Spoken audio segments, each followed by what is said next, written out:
show you how to make nutritious nachos that are really easy, and you can make them with just a few ingredients in your house. And not only that, they're very healthy. I like the Guiltless Gourmet corn chips. You can use this brand or find something that works with you. I like this one because it's baked and of course has less fat than traditional corn chips that are fried. And these also use organic corn, which I think is important because some corn is genetically modified, and so this we know with organic isn't going to be. And then you just put whatever toppings you love to put on top of your nachos. I have some refried beans that I seasoned up with a little bit of onion, but you can just use them straight from the can. They're vegetarian. I'm going to add my own salsa that I'm going to teach you how to make. I'm using some tomato and some onion, some green onion, some red bell pepper, some cilantro, which is really great. I love black olives on my nachos. And of course I love cheese, and we have a wonderful cheese sauce recipe on our website, so take a look at that and add that to your nachos too. And then we also have a really cool sour cream, which is with chives, and it really does give you that feeling like you're eating some decadent sour cream, but it's all plant-based. And of course I like to top it off with either some guacamole or some avocado, and that's going to be really delicious as well. Okay, now we're ready to assemble it. It's so easy to assemble, really. It's so easy, but I just want to show you because it's going to be really fun too. And this is a great recipe to do with your children. Just take your corn tortilla chips and just assemble them on a pan. We're going to put these in the oven, I would say about 350. And we're going to have the oven already preheated because we just want to warm this through.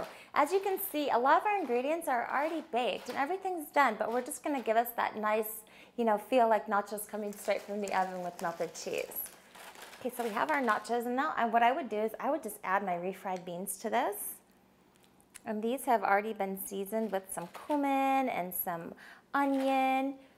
And if you want to see how we season them, go ahead and take a look at our recipe for our Mexican pizza, and you could even use that, how we season the beans in there. So just add your refried beans. Do you have to add refried beans? No, you could add regular beans, right? Just get some pinto beans and some black beans if you want.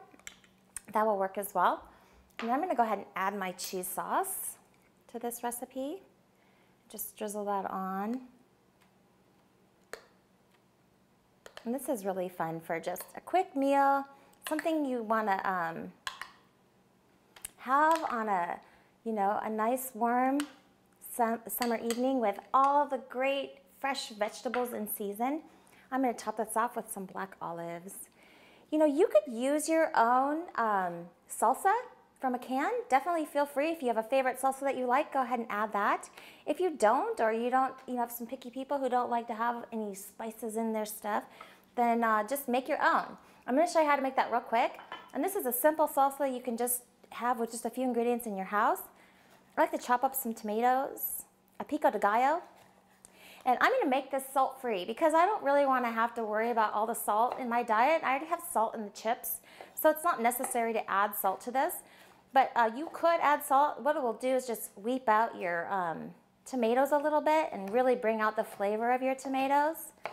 I'm just dicing up my tomatoes here, and some people like thick and chunky salsa. Some people don't. They like it more of a puree.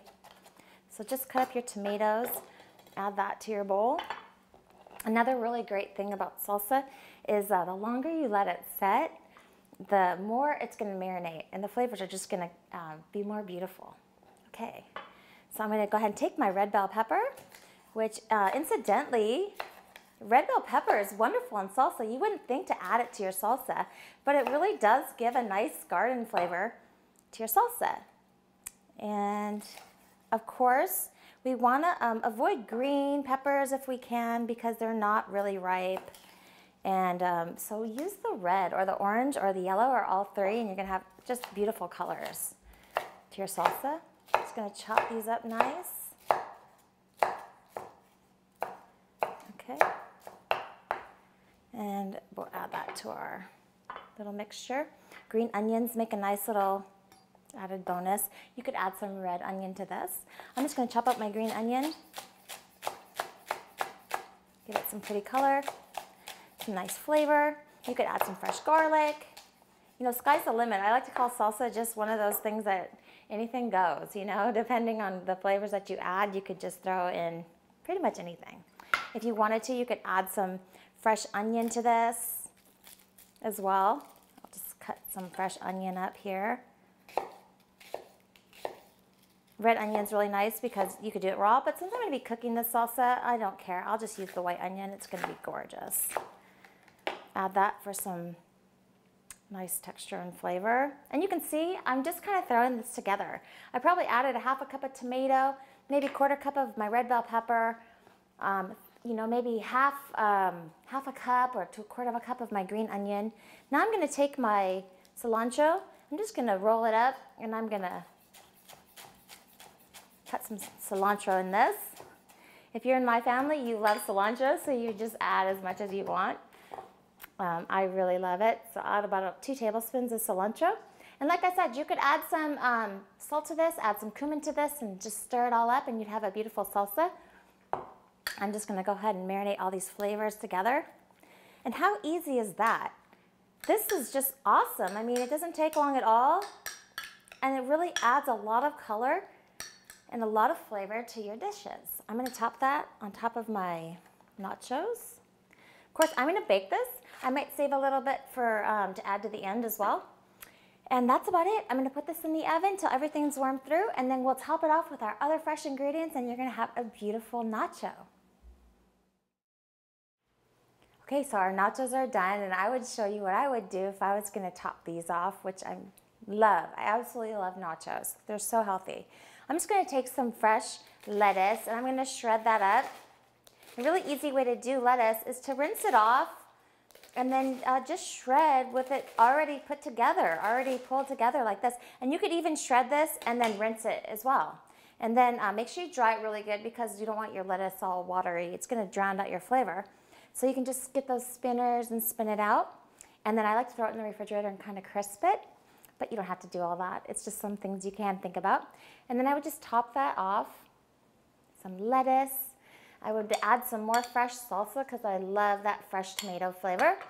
And I love my wonderful sour cream with chives, which is really delicious.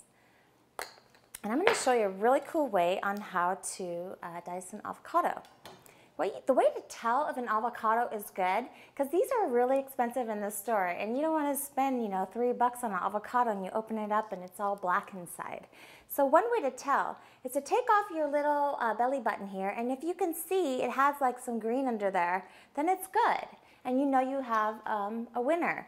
Of course, if it's green and it's rock hard, then you know it's not ready. So there are some give and take. You want to push on it, make sure it gives a little bit. Take off that little belly button if it's green on the inside, then you have a good avocado. Now what I do is I take my chef knife and I'm just going to cut in between that belly button down to where the pit is. And then you're just going to twist it off, and there you have a perfect avocado.